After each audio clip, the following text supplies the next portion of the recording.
That'll work. All right. My sunglasses.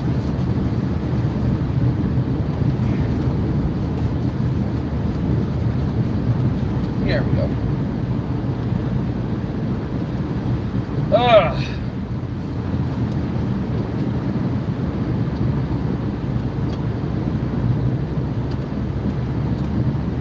Heading back from Kansas. Waiting for the stream to boot up. Let me know when you're there. Anybody that has hopped in. The phone has not done a stream in quite a while, so... Ooh, my hand's all nice and close. Because I wear the phone mount is. I will try to read chats, but I obviously am going to be focused, so... I really do wish I could have them read by like a bot or something, so I could hear exactly what I'm supposed to say. But I'll catch them. I mean, here's the good news. I'm literally driving straight for about another 4 hours. I'll have about 2 main turns, and that's about it. It's literally straight north for me. So, what do you know? And I will have to stop for gas once, so there is that as well. So, I got a couple of those different things. Let's see. Live chat. There we go. I think I got it turned on. Did I turn it on? Yes. Yep. There we go. Perfect. Oh, Truex gonna get eliminated. Yeah. Ugh.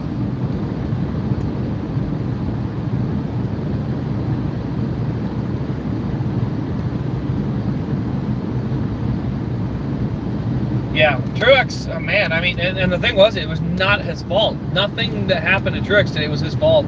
And he just, I mean, got the short end of the stick on about every opportunity and ends up out of the race. So Truex is going to be in, not a must-win, but he's in a must-score points next week. You know, I mean, good grief. If you look at today, it's like, I thought Joey Logano was in a position to get eliminated. He goes in on the last pit stop, does 2 tires, and ends up like 4th. It's like, that's Joey Logano though. You know, literally run really bad or very, you know, outside the top 15 or 10 almost all day, and then pop up in the top 5 or top 10 at the end of the race. He's done enough times now that you may as well keep doing it, but I still don't see the championship speed that he's going to need. So I think at this point, Kansas is a good test for who's going to be fast at Vegas and have a chance to qualify. And I think it's pretty clear right now. It's the Hendrick Chevys of Byron and Larson, and then all the Toyotas. There were no Fords that showed great speed today. But did I get any? I guess I did not. And the good news is the Reddick is going to get made because it's Moneyline, not Monster. So they should be able to make it. So that's good. But yeah, I don't see anyone outside of Toyota or Chevy being fast enough to win the championship. Now, like today showed, anyone can win at any time. So like right now, what we are seeing is really, really good speed out of some cars, but when it comes down to race winning speed, it's execution. I mean, look at today. Eric Jones almost won that race with a great pit call. I'm going to throw this out there as well. As a Chase Elliott fan, I'm done. I'm done with Alan Gustafson. I'm done. Because I understand people are going to say, well, he led laps today. He did this. He did this. That's all good, fine, and dandy. Here's the problem. Even when he was out front, people were running him down. Even when he was, you know, in 5th, he wasn't moving forward. Now, he did get to 3rd by the end of the race because he managed his tires really well to start the run. But Kyle Larson didn't manage his tires, and he ran through the whole field. The car is just not fast. And even a good driver making the car go a little bit faster can't beat that. So, at the end of the day, I'm just done. I mean, today is the perfect example of where you go for 2 and go for the win. Why are you not even trying to win? I don't get that. I do not understand why you would rather come out 8th than 1st on pit road. You want to line up on the front row or in row 4? I'll take 2 tires on row 1. It's 2 laps. Like, it blows my mind that they just never use pit strategy. Ever. They refuse to use it. It's infuriating. I don't understand. I mean, look at what Paul Wolfe did. Paul Wolfe put Logano out there. He'd been run like crap all day. Where does he finish? 4th. He beat Chase. He had no business finishing ahead of the 9, but he did because pit strategy. They're smart. They're smart. They're not fast right now. They can get fast later. They're not fast, but they are smart. And that is something that just absolutely fries me. When you have a golden opportunity to go after a win, because you're not even in the playoffs, so why not go steal a win? And instead, nah, we'll line up 8th. Like, come on. Ugh. Yeah, Elliott's in the owners. You know what happens if you win? You move to the next round. Like, I don't know. I mean, I get it. He actually almost did come off pit road first or second, but got squeezed by Larson. And I mean, it is what it is. It's just pit road being pit road, but it's just another example of he's the one guy that yields and loses all of his spots. So if he doesn't yield, he beats Reddick out. But he yielded and gave Reddick a spot, gave Larson a spot, and gave Keselowski a spot. And so he yielded 3 spots on pit road instead of just sticking it in there. But regardless of that, if you go for 2 tires, you go up front. You know, just go up front. I don't see at any point where starting on the front row is not beneficial with this car. Clean air is king. You can start up front with 2 tires, and especially if you can clear Daniel Suarez before turn 1, I think Eric Jones. If Eric Jones clears Joey Logano in turn 1, I think he wins. I don't think Reddick has a chance to get there. The only thing that really helped Reddick get there was the side draft. You eliminate that side draft, I'd be willing to bet that the 43 wins this race. So again, I'm so frustrated with the lack of, I don't want to say effort, but the lack of opportunities they seize upon. You know, when you have a perfect opportunity to go for 2 tires and put your driver out front and give him a shot to win, and you just say no, and you go back to 8th. I mean, you were running 3rd. I don't know. I don't know, man. I'm over it. I'm so done with that. I mean, the great crew chiefs, the Chad Knausses, the Cole Perns, the Rodney Childers, the guys that win races took those chances. Rodney Childers maybe not. He wasn't as much on the pit strategy, so they just built bad, fast race cars. But man, I don't know. Just frustrated, man.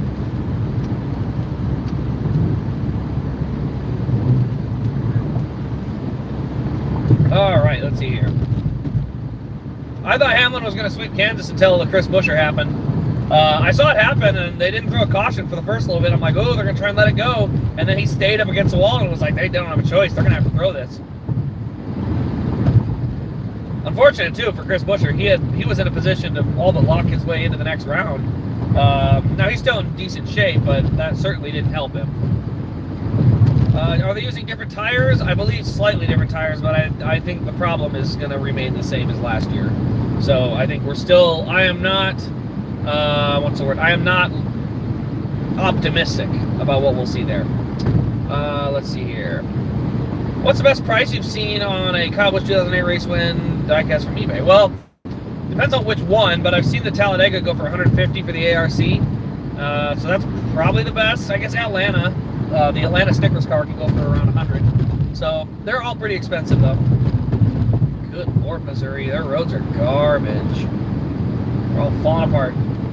I love Kyle Busch's paint scheme. The Casey's car, there's pizza. Oh, man, it was... The Midwest gas stations are well represented with the Quick Star / Quick Trip car and now the Casey's car. So I'll be getting both of them because, you know, why not? Why not? I think Christopher Bell could be eliminated. I said it in my prediction video. I was not hopeful about what I'd been seeing from them, which was great speed. They can win. They won 2 poles in a row, and then they've had no execution to follow. And by the way, guys, they had no execution last year. Without a sign falling on the track at Charlotte, he's out. That sign saved his season. And then at Martinsville, again, he needed a late yellow because he wasn't going to win that, and he got the late yellow perfectly timed to get him into the Final Four. But he wasn't going to win that race either. So he seized on opportunities last year, which is great, but he didn't put himself in opportunity to point his way in either of the last 2 rounds last year. I thought Kyle Busch was going to steal one when he came off pit road second. But once I saw he had to start third, I knew he was in trouble. Like, he needed to be on the front row with clean air and have a shot to be side by side with Jones. But once I saw that Suarez stayed out, I knew he wasn't going to have a shot at it.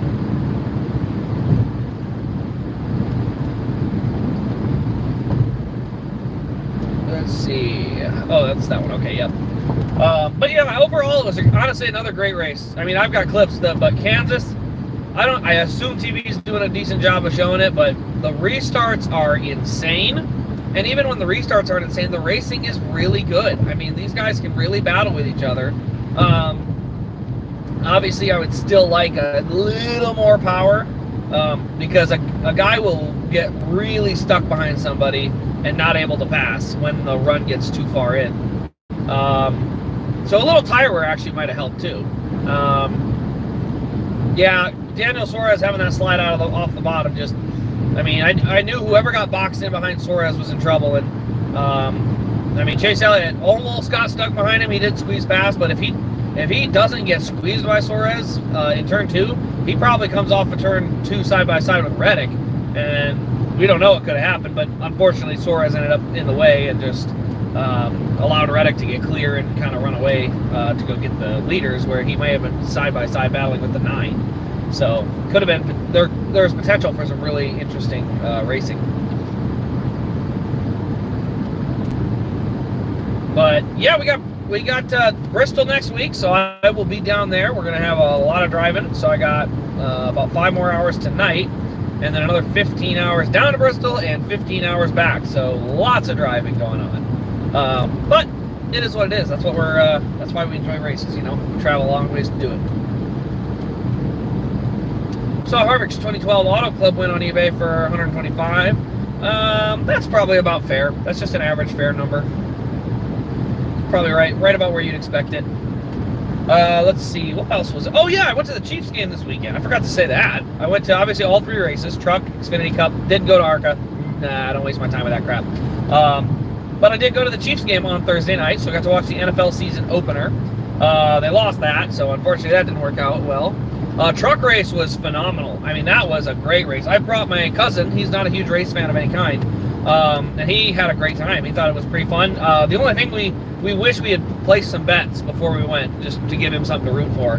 I had a parlay going, which was kind of fun because I hit 3 of my 4 legs on the parlay, and I did not peg Matt DiBenedetto finishing in 3rd. That was my issue. So I love Matt DiBenedetto, but I went into the weekend and said, who's going to be faster, Matt DiBenedetto or Matt Crafton? I was like, well, Crafton's ThorSport. I would expect him to have more speed at Kansas, former winner and all, but Matt Crafton was garbage, and Matt DiBenedetto did well. He ended up really rallying nicely at the end to get the 3rd. But yeah, I hit the other 2 or 3 legs on it, so it was kind of fun. But he actually had a great time there, and I will say this, Kansas Speedway, they need a night race. I mean, that place, the amount of people that said they really missed the night race. The night race was their favorite.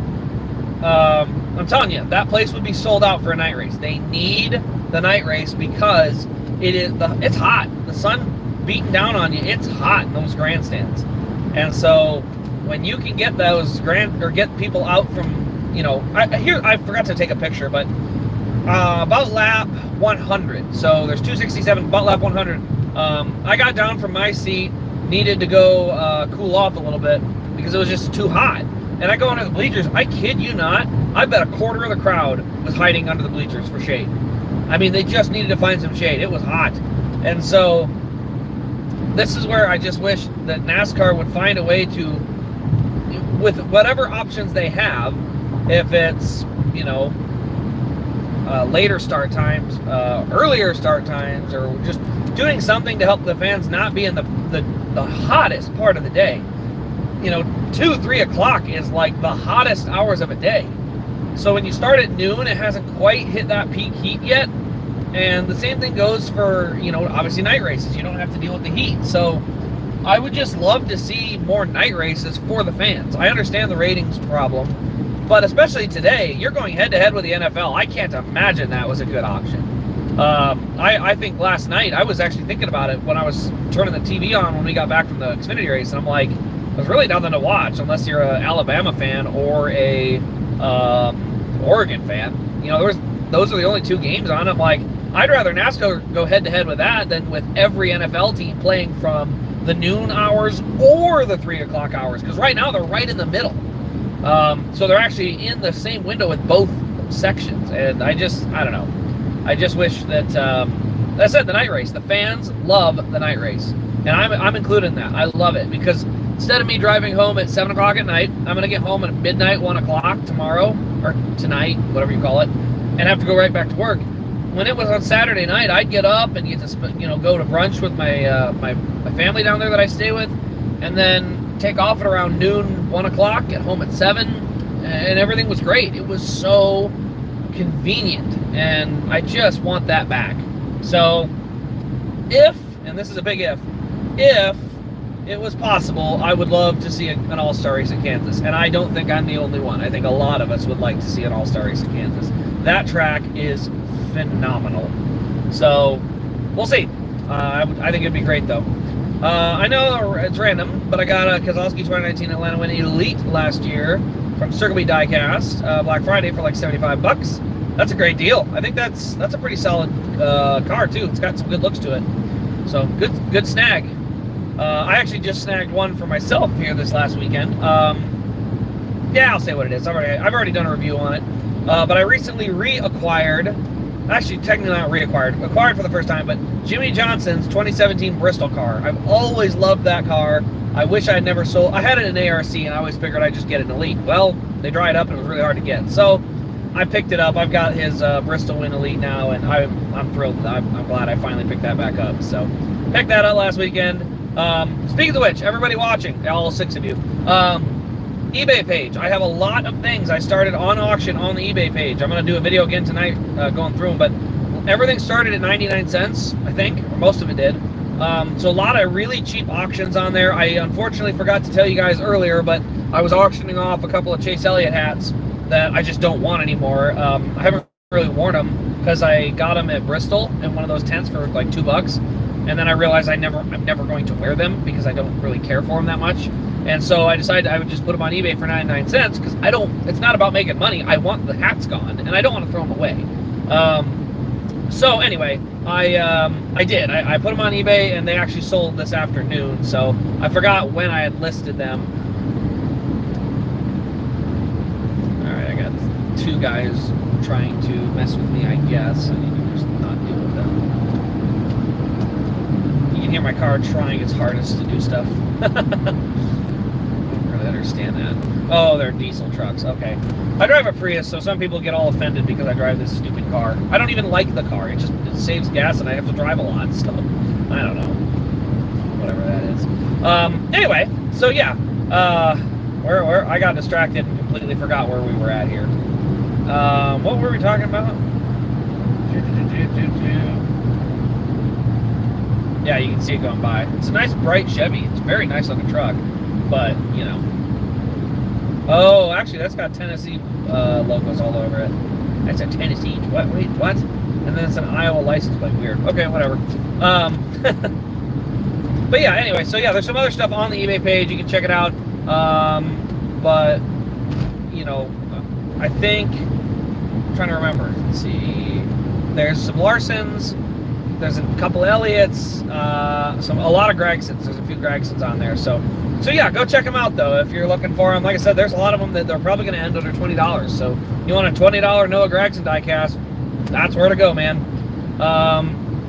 You think Carson's move was fair or foul on Burton? I just personally think it's an accident, but I don't know about that move in general. I think I missed it.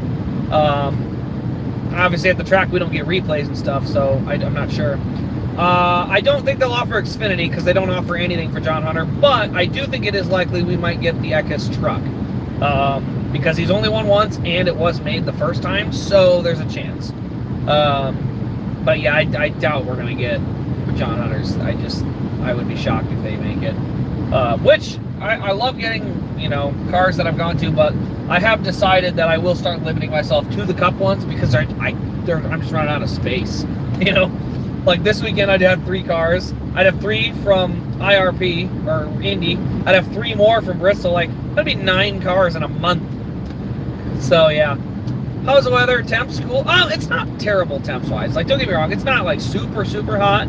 But when you're just standing out in the beaten sun, it is hot. Though I mean, aluminum bleachers do not exactly keep fans cool. And the nice thing is the large press box does eventually create a lot of shade for the front stretch. I just would like to either see more of it, or again, just put it at night. Like I said, my cousin went to the night race and said, oh, I wouldn't want to go if it wasn't for this. Like, the temps are great, the weather is perfect, and, you know, it's just a nice event to go to if you're not a big race fan.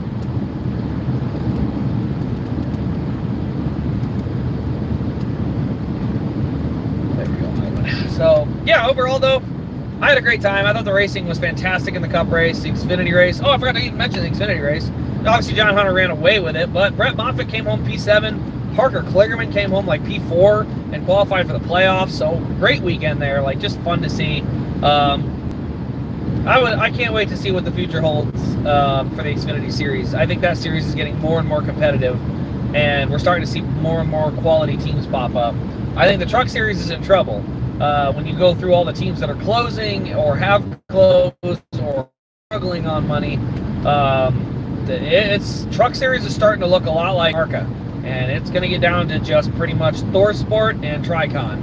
And I mean, I can see an era where Kyle Busch Motorsports is all but closed, if not, you know, occasion for Kyle only, but you can't just have pay drivers in there wrecking your cars. You know, GMS is already gone, and a lot of the smaller trucks just, I don't know, they can't seem to hold their own. I mean, that's why Matt DiBenedetto's run is so impressive. I mean, a lot of people really love, for some reason, there's a huge hate boner out there for Matt DiBenedetto, but I mean, the guy took a team that was running in the 25th position area and got him into the playoffs this year, and then finished third yesterday. Like, that's well done. Like, that's a great job. So that, I mean, they're grinding, but just, you know, I don't know. I guess it must all go back to the whole political crap from whenever that issue with the Wood Brothers crept up. But it's just, I mean, the guy, he's driving his butt off, and it's good to see. Let's see here. Screw the NASCAR officials. How the hell you wait once? Oh, there we go. Wait once. Oh, yes. I forgot about that. That tire that Custer hit and ended his race. That one I was surprised about because we didn't know what it was. Do you think trucks will eventually become more spec? I think they have to. And that's not because I want it, but I think trucks have to go spec. They already run spec engines. I just think they need to run spec everything across the board and go back to composite bodies and those types of things. And then just once you get to that degree, you know, leave it. But that also being said, spec cars, people will say, oh, spec trucks are going to be way more expensive. Not if you do them correctly. You don't have to reinvent the truck series to make it spec. All you have to do is say, well, here's how it's going to work. Tricon is going to be is building this part of this, and all the parts are then, you know, basically sequestered and shipped at random to different places. They are not allowed to pick from the supply. So, same thing with anything else. If ThorSport wants to build rear clips, they can build as many rear clips as they want. They all go into a sequestered area for NASCAR, and then NASCAR turns around and takes those rear clips and distributes them. So it's the only thing you're preventing is you're allowing the teams to continue to manufacture things, but then you're allowing also you're preventing the teams from being able to create advantages and then keeping the good ones and then putting the other ones in spec tolerance. You're instead, you're instead allowing it to be, yeah, it's dark enough now, I don't think I need these. You'd be allowing teams to build and then NASCAR to distribute at random so that there's no. So that would help too. All right. Oh yeah, I got 5 hours left. I got a ways to go. Let's see here. Yeah, I did feel pretty bad for Cole. eBay page should be linked. Go to the YouTube page, and there should be a link to it on the main page. I can't remember where it's at though, but I should have it linked.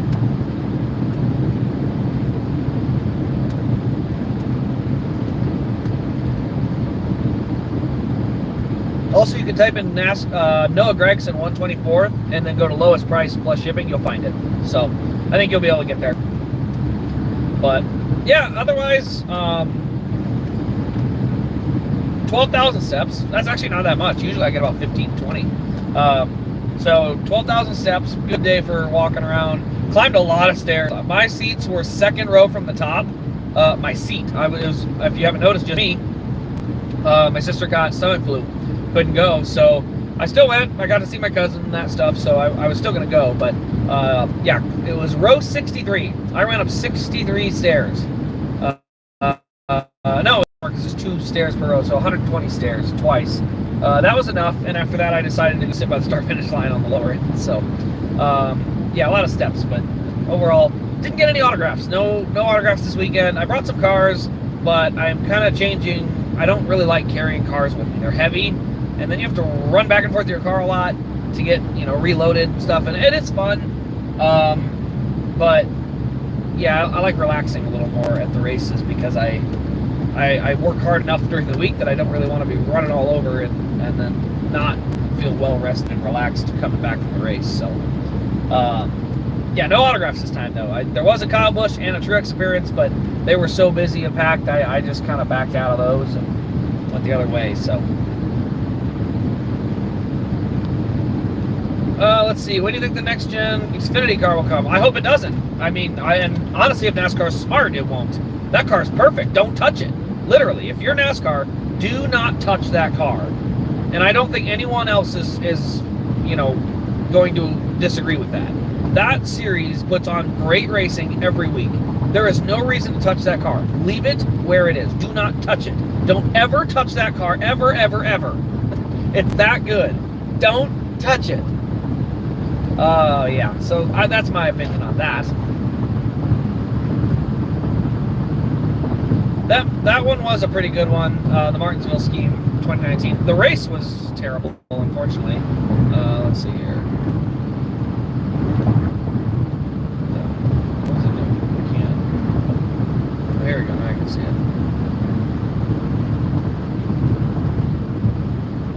I don't know why it's not letting me show your comment, Molten Rage. Show it!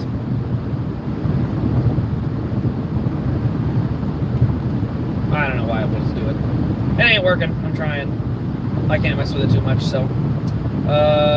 Yeah, but anyway, something about Rick Ware, oh, yeah, Cole Custer just got 24th in the Rick Ware car. Yeah, no, Cole's been doing rather well. I don't think people realize, I think they do realize now how bad SHR really was. Benefits of packing a cooler. Don't have to stop at the gas station.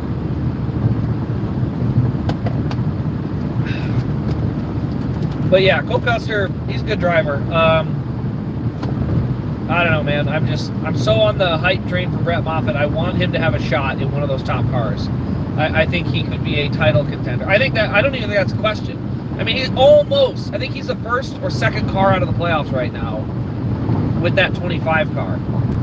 By the way, that's including the 5 part failures they had at road courses this year. And now, don't get me wrong, Brandon Jones had DNFs, and so has Parker, but those 5 DNFs being all part failures, that's a big deal. Because part failures are exactly what gets fixed when you go to bigger teams. Let's see. Do I have any Kyle Busch ones on there? I don't know if I have any on the eBay page, but you could go and look at any of them on the website. I think all of his Xfinities from 2021, the Pocono from 2021, the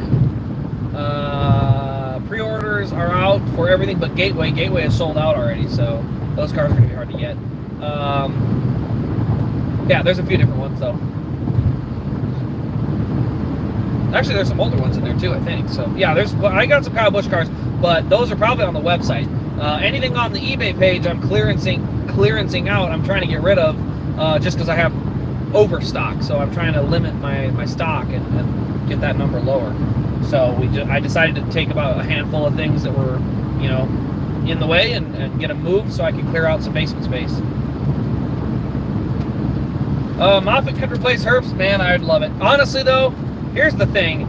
As good as John Hunter is, and we all kind of agree he's a great driver, I don't think it matters who Joe Gibbs puts in the 20 car. Joe Gibbs Racing is fast. That is just the story. They are fast.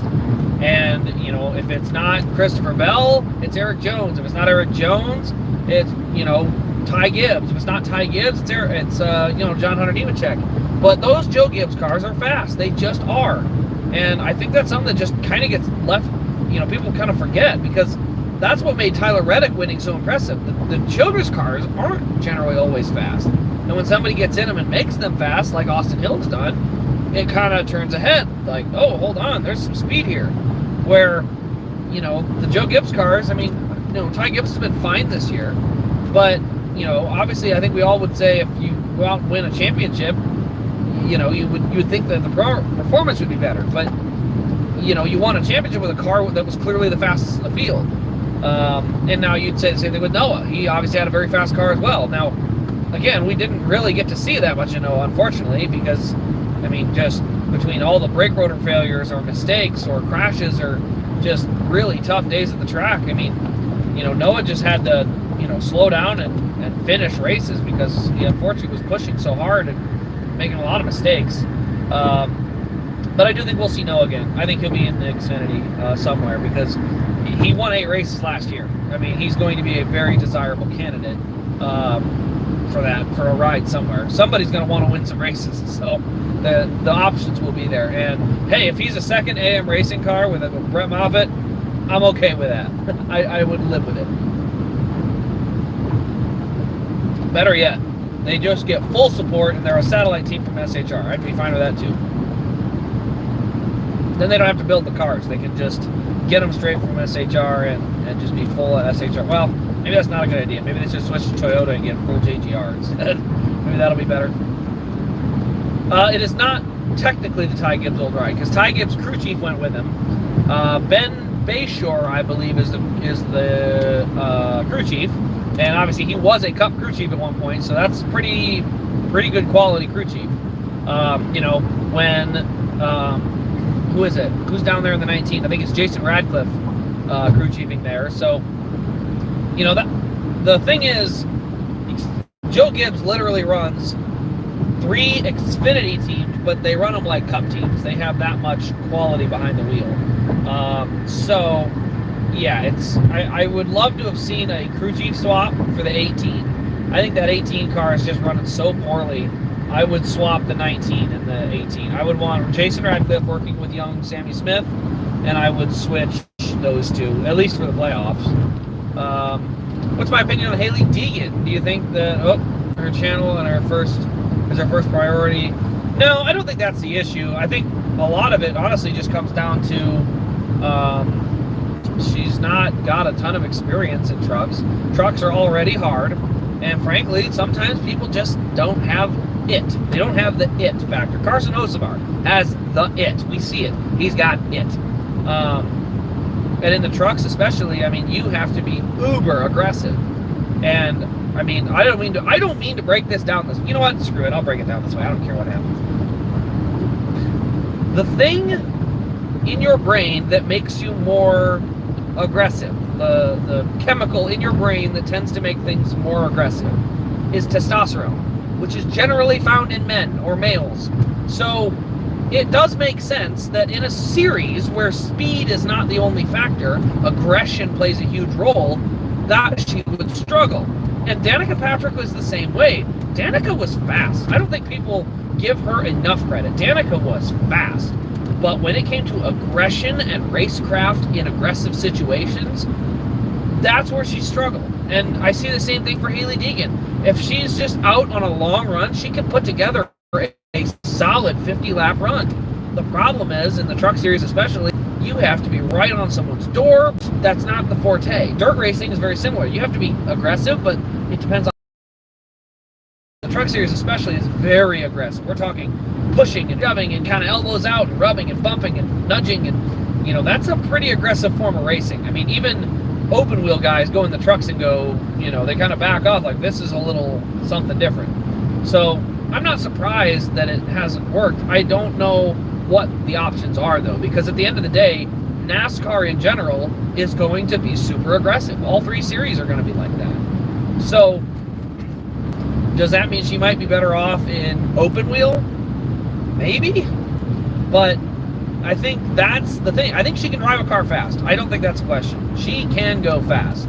It's a matter of, can you go fast in all these really aggressive environments? And that's where we haven't seen it yet, so we'll see.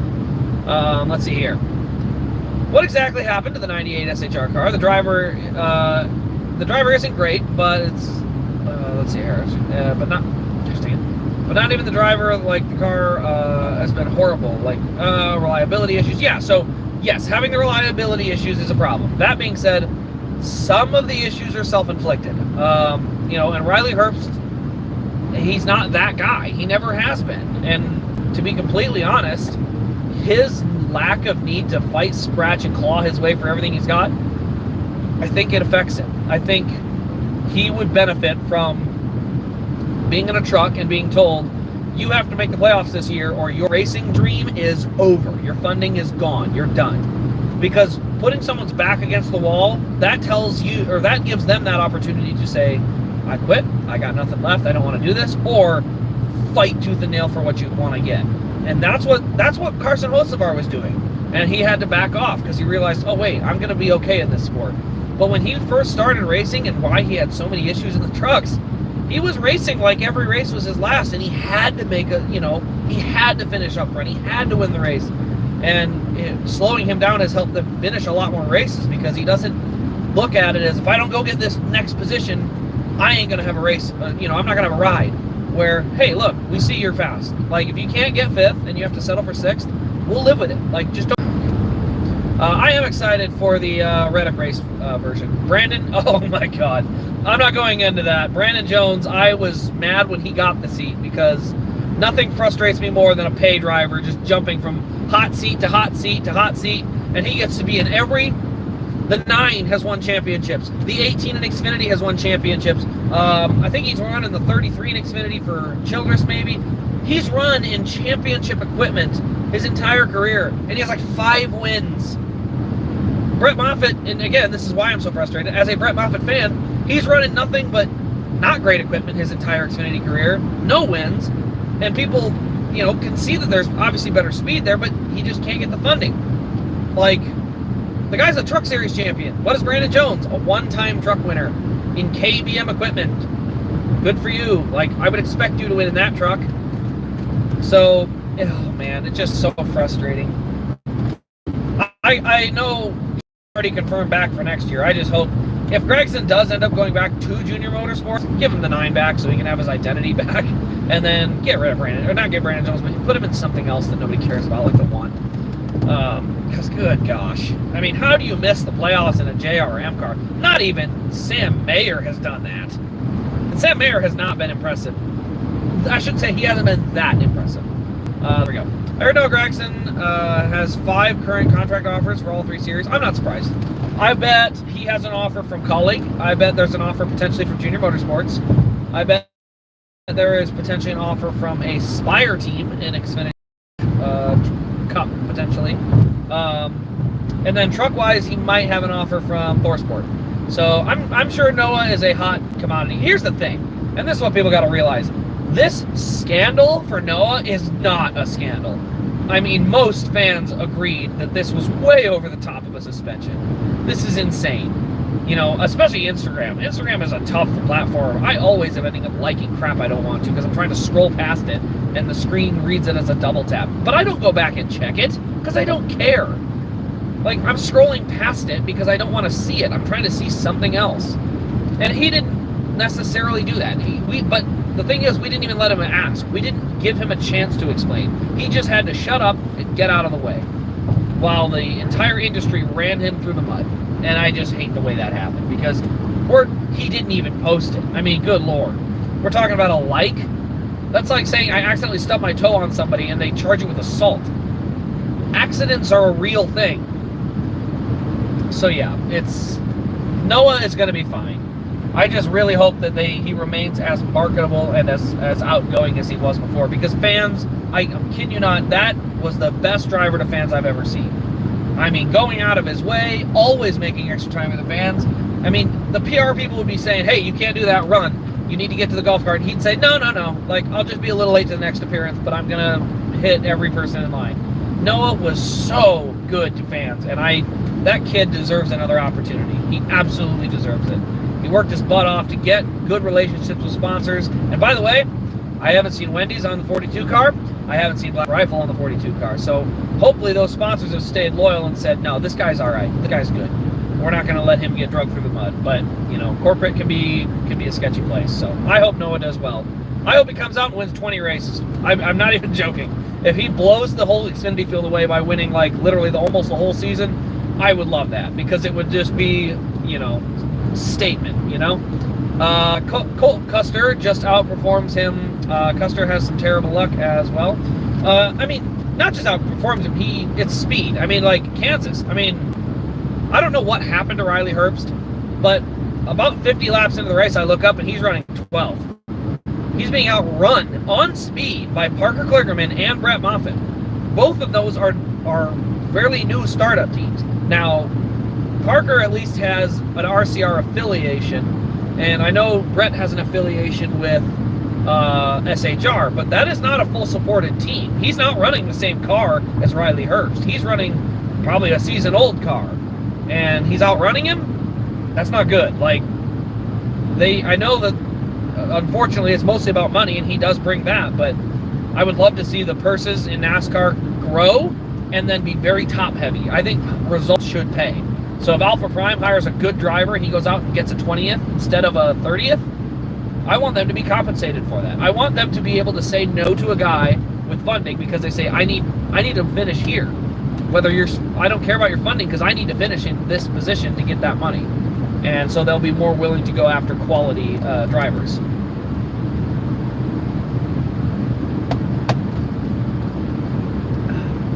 Nine viewers, 5 likes, 95. I love it. Don't even touch it.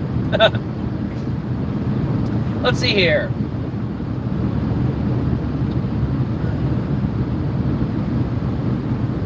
Yeah, I don't know about Daytona, but here's the thing. He should never have been in that position. Riley Herbst should never have been that far back. Also, you got to realize Parker Kligerman got dumped last week and still beat him. So, this is, again, I don't want to roast the guy. He just missed the playoffs and all, but, the idea that it was just a bit of bad luck, no, you're in an SHR car. You got to be better. You have to. There's no excuse. You should be top 5 in points if you're good. I don't think he is, so that's not surprising for me. But again, it's not. There's any of my takes on a driver, by the way, are never against them personally. It's just against their performance and what they're capable of. And I just don't think it's accurate to say that Riley Herbst is an Xfinity Series title contender. He's just not. He's never won a race. He doesn't lead laps. He doesn't dominate races either. So, it just doesn't make sense to call him a title contender. Do I think Noah needs that as well? Super talented, but never struggled with bad equipment until this season. Yeah, I think to some degree, but I also think he learned at JRM. JRM not being top of the line, they were 5th to 10th place cars. He had to learn to just take the 5th to 10th place finish. That's a hiccup. Love a Mountain Dew there.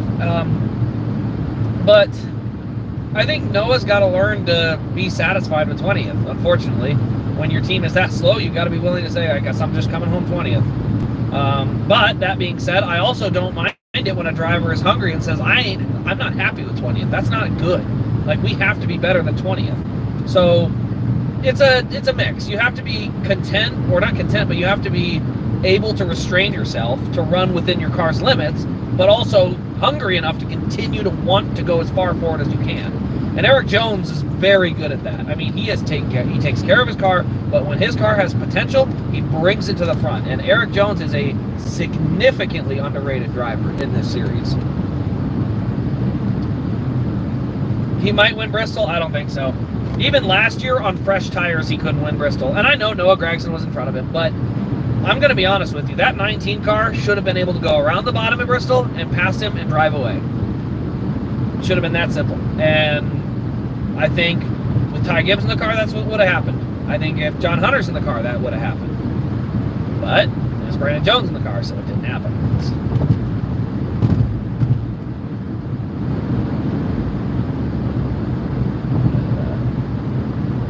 Oh, is that Mediacom truck? Mediacom truck. No, wait. Marcel. Whatever Marcel is. I guess I got a free ad. That's why you put stickers on your vehicles, ladies and gentlemen. Because someone will read it on a live stream. Let's see here. Shotgun and beers. Again, the biggest thing about Noah was just how good he was with fans. He'd always be up at the fence pre-race talking to fans, or fans could get pictures with him, and it was just he was so good at it. And that's where guys like him matter. Guys that went from fans to part of the industry and remember how cool it is to interact with drivers, and when drivers show off their personality. And I don't want everyone being Chase Elliott, because Chase Elliott is vanilla. He's a good racer, but he is not a super entertaining personality. Say that what you will, but you got to have some of that personality. Guys like Bubba and Noah, they may not have the results right off the bat, but that personality matters.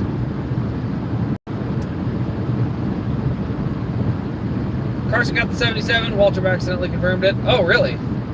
Well, that would be Spire time, which is what they want. They want a young guy like that to have a opportunity to be behind the wheel. So that would be a good move, but if they go straight to Cup, that's a bad idea.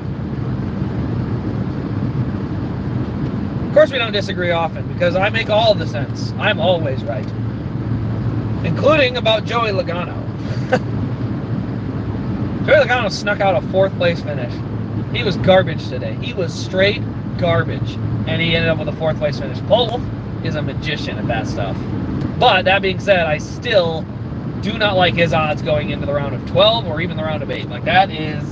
He's going to be pushing his luck. All right. Carson Hocevar with another top 20 as a real deal. Yes, here's the thing I remember. In the spring race, Noah Gragson had a top 15 car. He was running really well. Finished 3rd in one of the stages on pit strategy. After the strategy, was also still remaining towards the front of the field, racing Ross Chastain for, I believe, 11th, when Chastain put him in the wall. Damage. I know people were kind of poking fun at how bad his season had been, but that was not his fault. Ross can say he left him a lane. He didn't. It's the same thing as Denny Hamlin. He left Kyle Larson a lane at Pocono. He didn't. So, that's the thing. And Ross Chastain, by the way, did it again today. So this is just a Ross thing where, unfortunately, someone's going to have to be willing to take themselves out to teach Ross a lesson. Because today, I can't remember what restart it was, but he went bottom and washed up all the way to the top, and the guy had to lift out of the gas to keep from hitting the wall. The guy lost 12 positions on the backstretch alone. And I saw that and thought, I probably wouldn't have had that level of patience. I would have just wrecked him. He forced me all the way up to the wall. He's going to put me in the wall, and then I'm going to turn left and leave him, spinning down the backstretch. But I'm not going to let this guy just wash up and put me in a fence every time he's there. So, anyway, just the point is, Gragson was pretty good here in the spring. He had speed. It's just, again, another one of those examples where bad things happened to him, and they weren't really his fault. Toyota ditched him right around when the thing with his father happened. Unfortunately, here's the thing. Toyota is a company that I think makes good cars. I drive one, obviously, and I think they're very competitive with their racing. I also think they are a company that has no, what's the word? I don't think they have any integrity in what they say. They told Eric Jones when his dad, not Eric Jones, they told Eric Jones' dad when he was passing away of cancer that they would keep Eric Jones, they'd get him taken care of. They got, basically it's in good hands. We're, as Toyota, we're probably more likely to sign with Team Toyota or Team Chevy, even if the cars aren't as fast, because at least I know, hey, they're not going to underhand me at some point if they want me out of the way. Because say what you want, it was awful convenient that right when Toyota wanted John Hunter in the 42, some reporter just randomly decided to dig through Noah Gragson's Instagram history. There's a lot to that type of crap where big companies will look for reasons to fire someone so they don't have to pay out a contract. And I just wish they could have been up front with them and say, hey, we don't want you here. We would like you to resign your contract, or we're going to play dirty games. And then he could have just resigned his contract, and none of that would have happened. Instead, they threw him under the bus and drug him through the mud. Unfortunately, now that's what happened, and I just hate that. Is this guy coming back from race already? Damn, dude. Well done. Well, maybe not. He's got a generator though, so there's a good chance he might have been at the race. He's got the personality of a tree, so yes.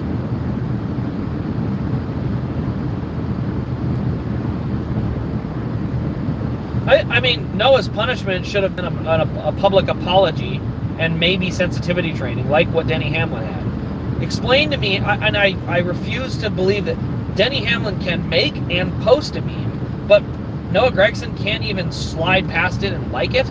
Now, again, you can say it's offensive, sure. I mean, personally, I don't get offended by memes because they're memes. It's literally a picture with words. But if it's an offensive meme or a video or whatever, you want to have sensitivity training, go ahead. But indefinitely suspending someone for not even making the meme or posting it, liking it, that seemed just way out of bounds.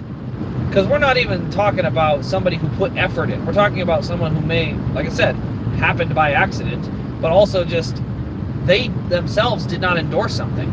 I mean, you can hit the like button so that you can go back and find it to show someone, hey, I found this picture that I thought of or did not like, so I hit the like so I can go back and find it to show my buddy. Who knows? But we didn't ask that question. Noah just had to eat the punishment, unfortunately. Yeah, Ryan Preece, same thing. Lack of funding, and then they just sort of bail.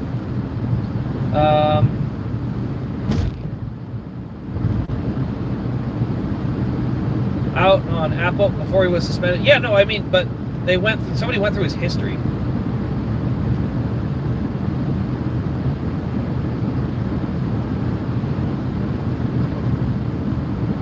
Yeah, the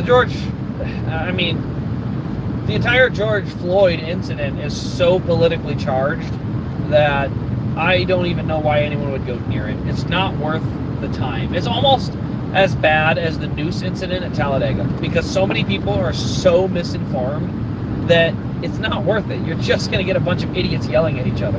And most of the time, both of them are wrong. So, it is what it is. That's politics in a nutshell for you, though.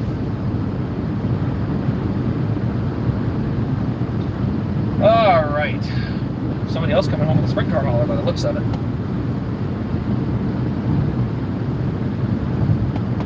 All right, we're getting closer. I'm getting closer to the Iowa border. Almost back to my home state. And then I'm going to go to work Monday and Tuesday and Wednesday, and then after work Wednesday, I'm heading down to Bristol. So, yay, we are going to have a lot of fun. A lot of road trip time. A lot of time behind the steering wheel. I got to get some videos done, though, because I haven't made my videos from Bristol last year yet. I did. I made the reviews. I need to put all my clips together so you guys have a montage to go with. Anyway, yeah. Here we go.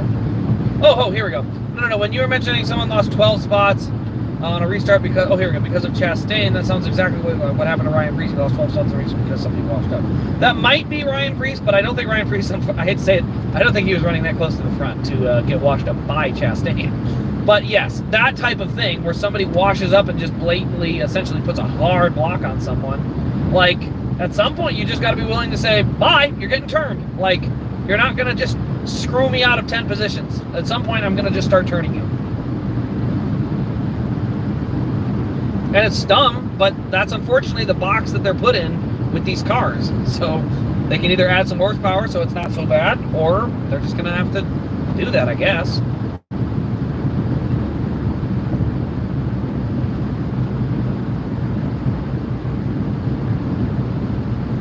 All right, okay, I got a few miles left, so we're getting closer.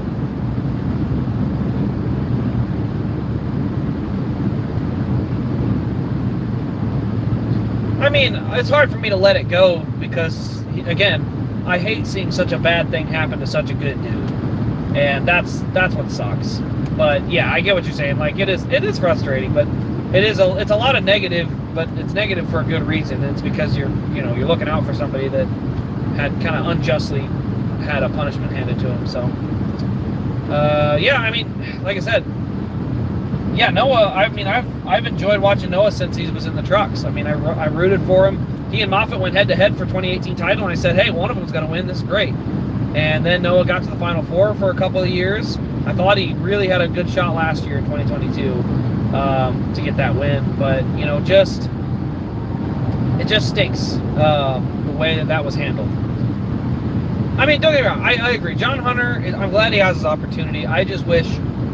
I'm not even mad that no Legacy let him go. That's the thing. If Legacy wanted to let him go, that's fine.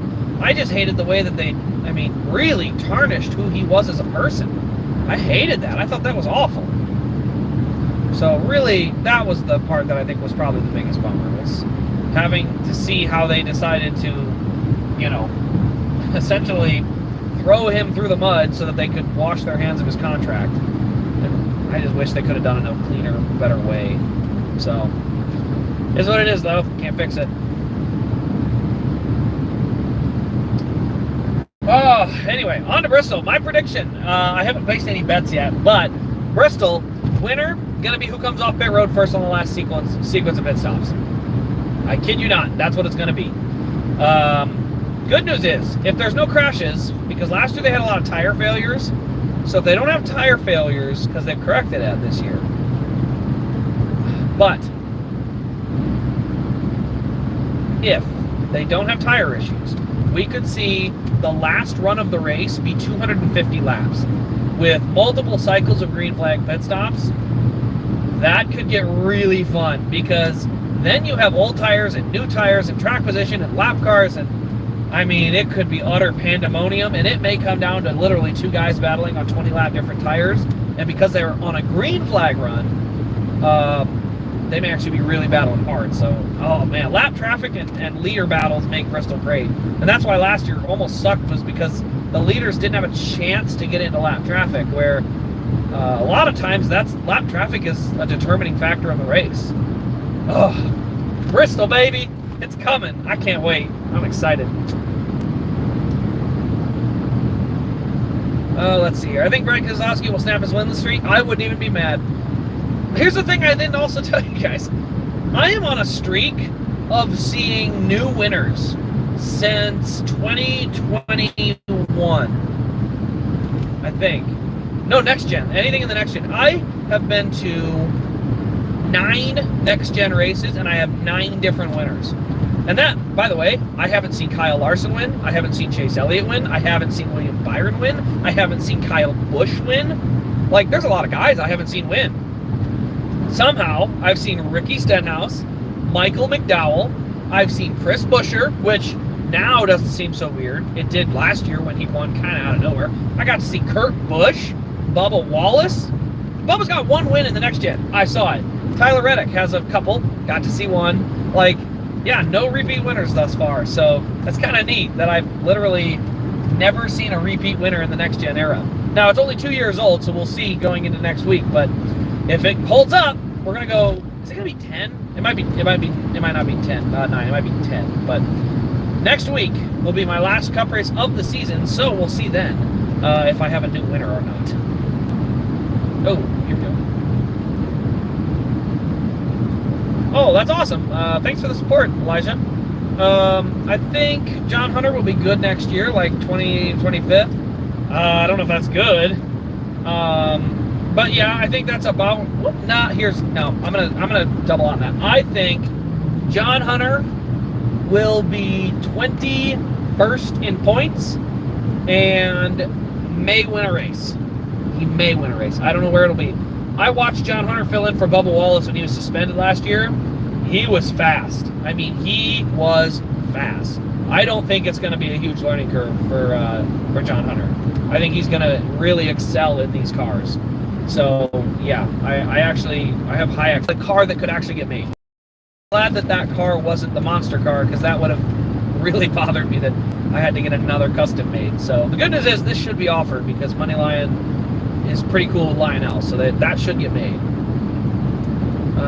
Mayer is a dark horse for the Xfinity title. No. Even his wins he sneaks into by running people over or other people running off the track. But here's the thing: to win the title, I don't think you're going to see a lot of Daniel Hemricks winning titles. You got to be race winning capability. And this year, the race winning capability, John Hunter's up here, and down here you have Austin Hill, and I can't remember the name. Good gosh, Chandler Smith. Chandler Smith's probably lower. So Austin Hale, Chandler Smith, Cole Custer's on that second rung. Justin Allgaier's on that second rung. And then there's the third rung of guys that can run top 5 and sneak a win in when something happens. That's Sam Mayer. That's Sammy Smith. That's Daniel Hemrick, current Daniel Hemrick. So again, yes, all of them are capable, but realistically, it's John Hunter, those other 3, and then the rest of them. And so, yeah, if you get a crazy late yellow and you run the guy into the wall, or run him out of room and wash into him, you can win a title that way. But I don't think that's a realistic expectation. I think that's more of a long shot if you were betting on it.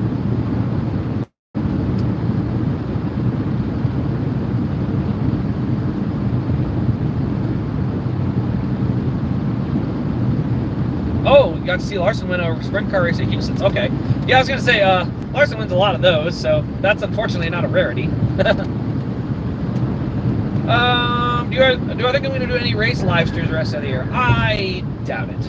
I honestly have had a lot of trouble with not trouble, I shouldn't say that. I just need time. I work a lot of hours, and when the live streams started to feel like work, I didn't want to do them anymore. And it was just mostly because here we go. I just got back to Iowa. Here's the border. I am in Iowa now. Welcome back to Iowa, everybody. To Decatur County.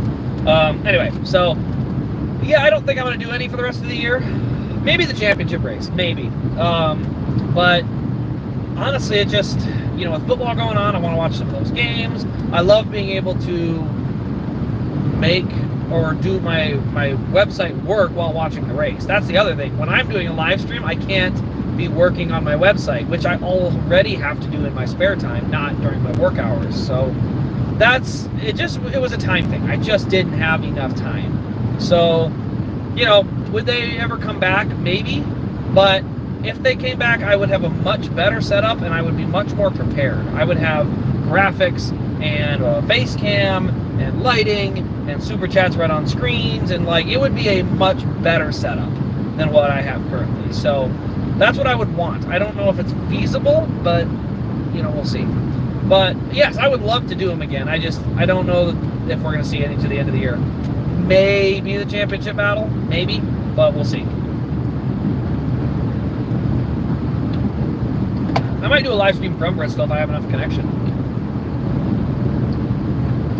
25th in points. Jones in the playoffs. What?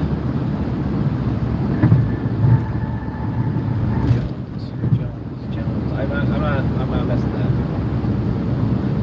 Hemrick should go back I don't know where Hemrick needs to go, honestly. For some reason, Daniel Hemrick can't win races.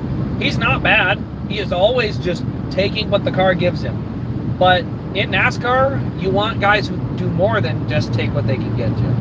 But that being said, it's not like he doesn't belong in the sport.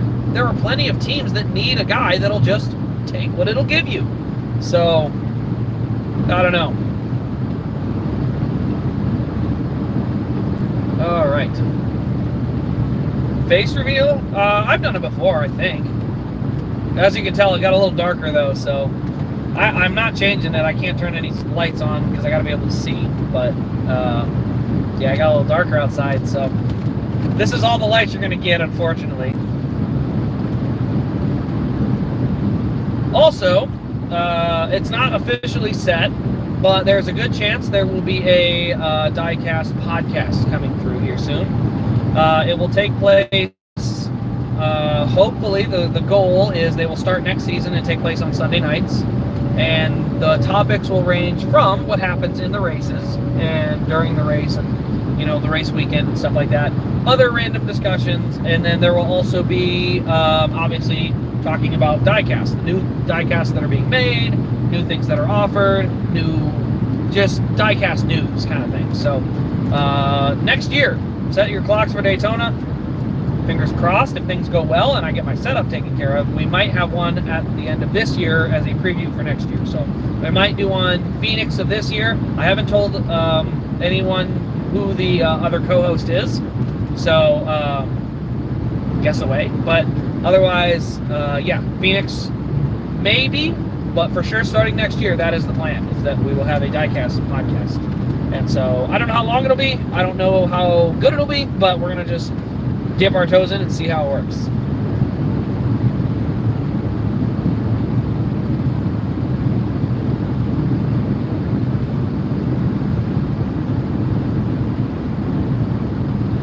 An iceberg on diecast. I've seen what the iceberg is, but I don't know how it works.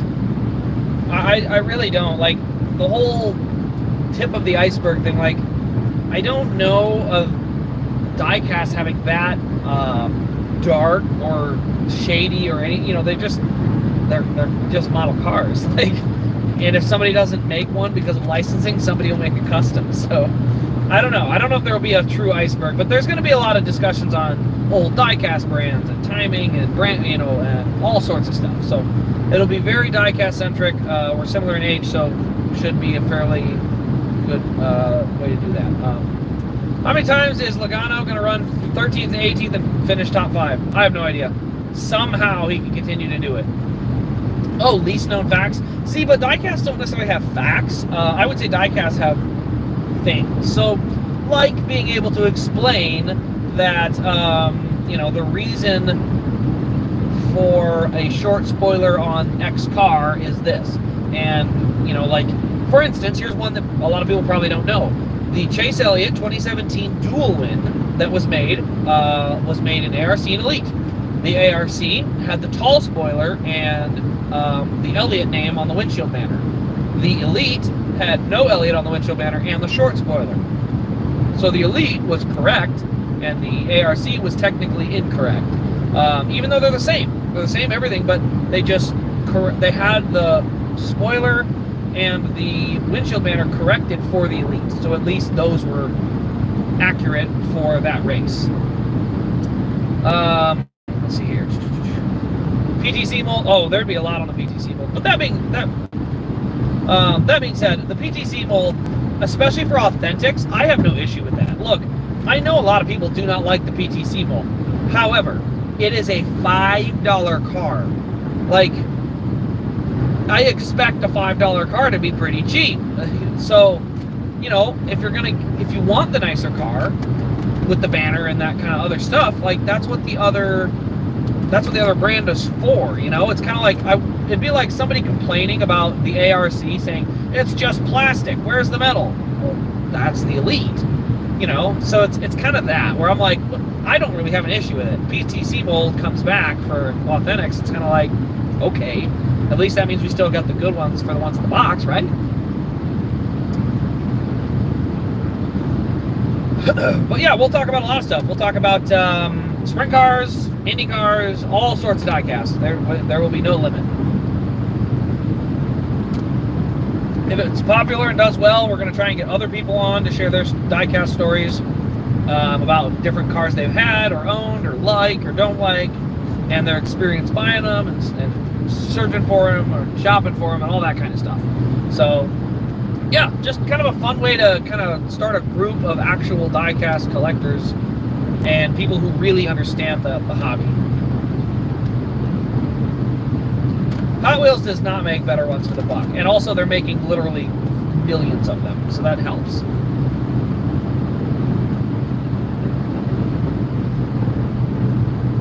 Alright, it is finally at the dark hour. It is what it is.